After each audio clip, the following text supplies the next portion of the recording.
Since surface condensation is caused by high indoor humidity or low surface temperature, measures can be taken to prevent and control it, according to the conditions of different rooms. If the room with normal humidity meets the requirements of thermal insulation and energy-saving design, there will be no surface condensation under normal circumstances. During use, ensure that the airflow near the inner surface of the outer protective structure is smooth, and the furniture should not be arranged close to the wall. In the design, attention should be paid to the selection of materials with a large thermal storage coefficient on the inside of enclosure structure. And the adjustment effect of thermal storage can reduce the possibility of periodic condensation caused by the fluctuation of the inner surface temperature of the enclosure structure due to the unstable heating effect. High humidity rooms generally refer to rooms with indoor relative humidity greater than 75%. And room temperature above 18 to 20 centigrade in winter. It is necessary to prevent condensation and dropping on the surface, and prevent moisture from rusting and corroding structural materials.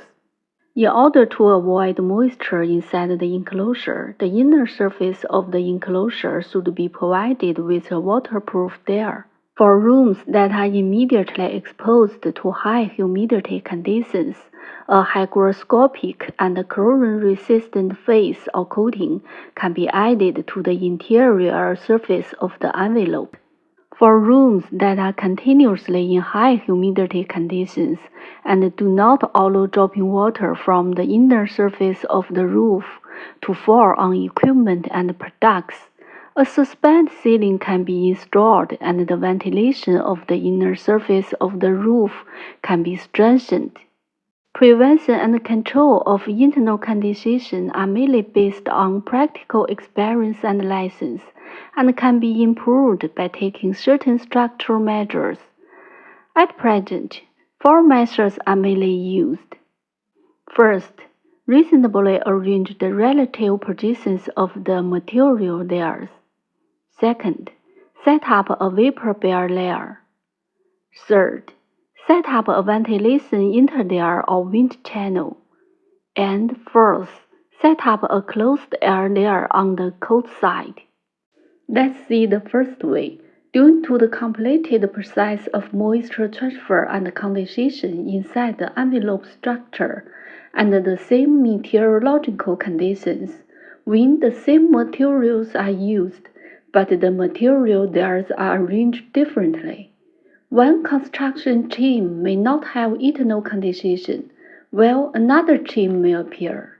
In Fig A, the thermal insulation layer with low thermal conductivity and high water vapor permeability coefficient is set on the water vapor inflow side, and the dense material layer with high thermal conductivity and low water vapor permeability coefficient is set on the water vapor outflow side.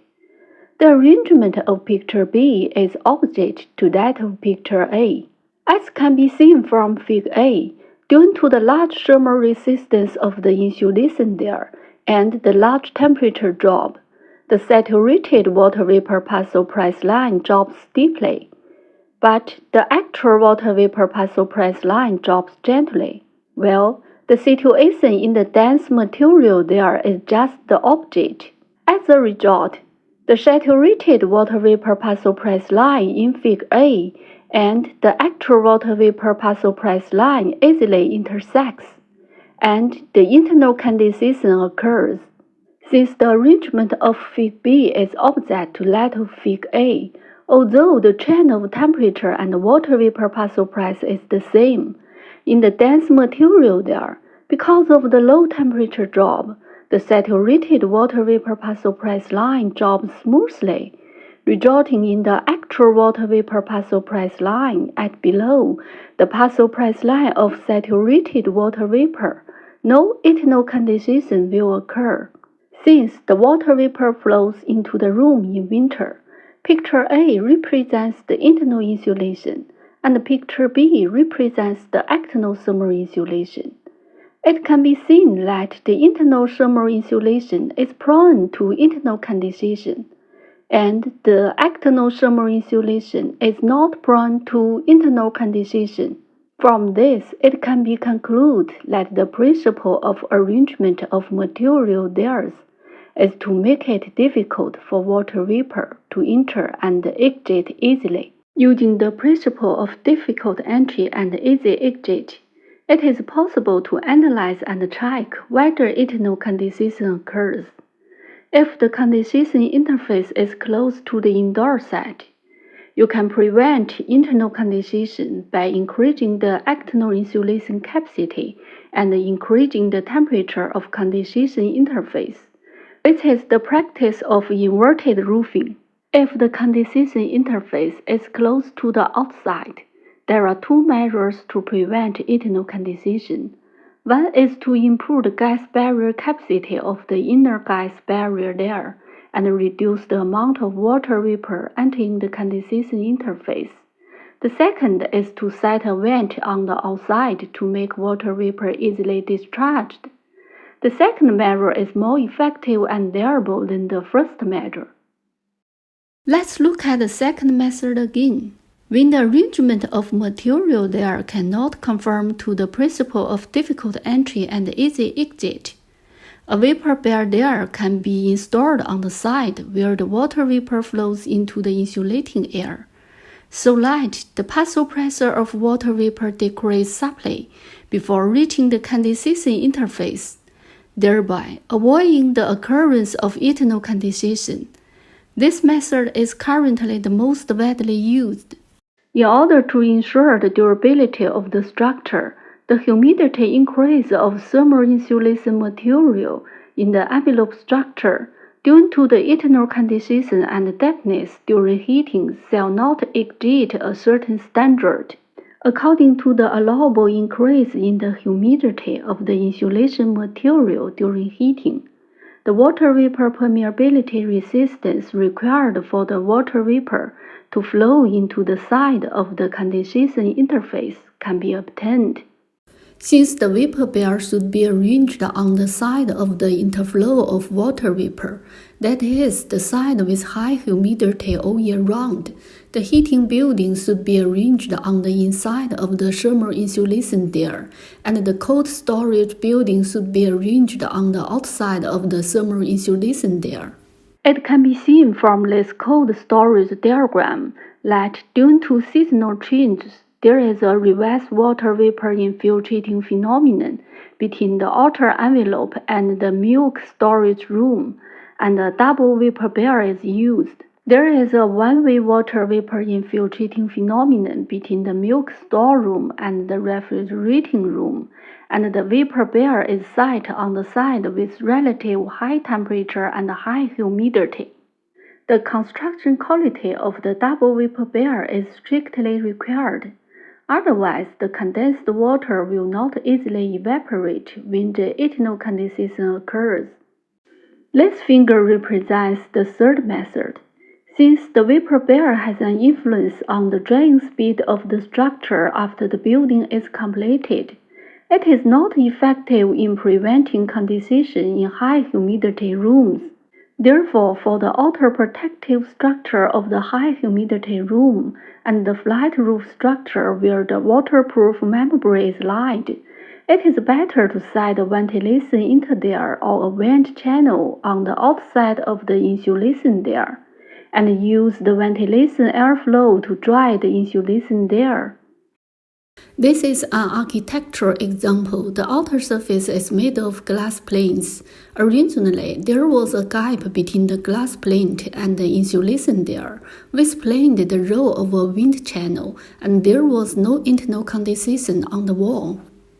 After the renovation, the glass plate is close to the insulation layer, and there is no layer liquid channel, resulting in internal condensation. The third method is to set up a closed air layer on the cold side.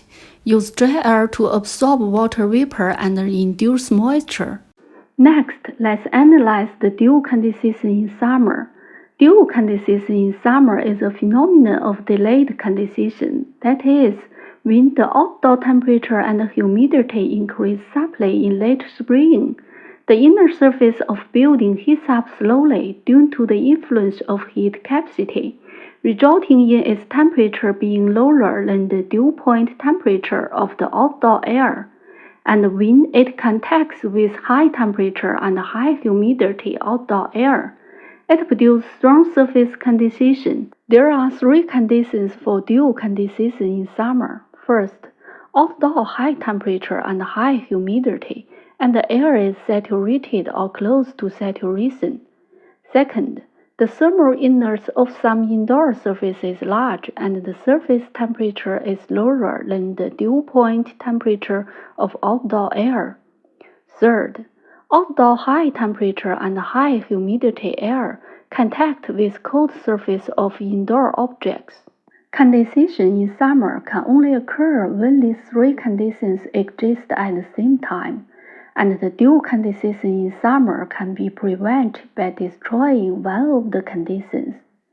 The outdoor temperature and humidity cannot be controlled, but it is feasible to increase the surface temperature of indoor objects, or to avoid contact between outdoor air and indoor objects.